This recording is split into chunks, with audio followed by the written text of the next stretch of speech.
Do you know what to do in overtaking, head-on, and crossing situations to avoid a collision? Remember, the boat designated as the give-way vessel is required to yield to the other boat, while the stand-on vessel should maintain its course and speed. The following are navigation rules for common inland situations. Overtaking.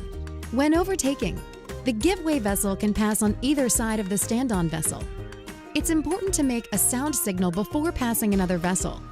Passing port side requires 2 short 1-second blasts on the horn, signaling your boat's intention, and 2 short blasts for the stand-on vessel's agreement.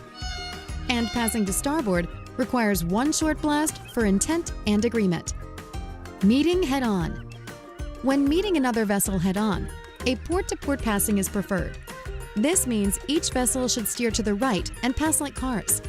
This requires 1 short horn blast to signal intention and 1 short blast for agreement. Only pass starboard to starboard when necessary. This requires 2 short horn blasts from each vessel. Crossing. In a crossing situation, the give-way vessel must act to avoid a collision. This may include altering its course to pass astern of the stand-on vessel or slowing down. The stand-on vessel should maintain its course and speed.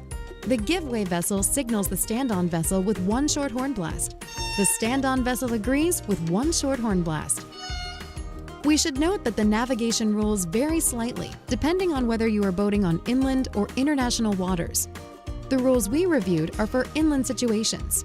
However, the most important thing to remember is that you must avoid a collision at all costs, which may even mean a deviation from the navigation rules.